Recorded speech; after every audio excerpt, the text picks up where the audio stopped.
কাৰণ দীৰ্ঘদিনীয়া এটা অপেক্ষাৰ অন্ত আজি পৰিছে। প্ৰায় 1.5 বছৰ ধৰি কাম চলি আছিলে। 1.5 বছৰৰ অন্তত আজি কাম শেষ কৰি পেলাই অপেনিং কৰিব পাৰিছোঁ। গতিকে এইটো কাৰণে বহুত সুখী। আৰু ইয়াৰ মানুহৰ বহুতদিনীয়া এটা দাবী আছিলে। ইয়াত বহুত কৃষক আছে, আপোনাৰ বহুত খেতিয়ক আছে, বহুত মাছমৰীয়াসকল আছে। সকলোৰে কাৰণে সুবিধা হৈ থাকে যে নগাঁৱৰ পৰা গৈ ভৰাব লাগে, মৰিগাঁৱৰ পৰা ভৰাব লাগে, ঢেঙাৰ পৰা গৈ ভৰাব লাগে। গতিকে মানুহৰ এটা বহুতদিনীয়া এটা দাবী আছিলে। সেইটো দাবীৰ প্ৰতি সহায় জনাই চিন্তা কৰিলোঁ, যদি সকলোৰে আশীৰ্বাদ আছে তেনেহ'লে ইয়াত খুলিলে চাগে ভালেই হ'ব। সেইটো কাৰণে খুলি চাইছোঁ। বাকী আপোনালোকৰ মনৰ আশীৰ্বাদবিলাক লাগিব। চাওঁ আগলৈ কি হয়।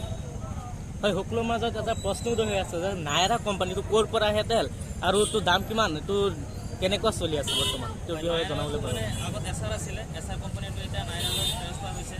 নাইৰাই কিনি লৈছে এছআৰটো। এইটো তেলটো খুব ভাল হয়। সকলোৰে যিবিলাক মানুহবিলাকে ভৰাই, যিবিলাকৰ পৰা আমি শুনিছোঁ, মানুহবিলাকৰ পৰা শুনাৰ পিছত সকলোৱে বহুত ভাল বুলি কৈছে। আৰু ৰেটটো প্ৰায় 10-5% কম থাকে, অন্য কোম্পানীতকৈ অলপ কম হয়।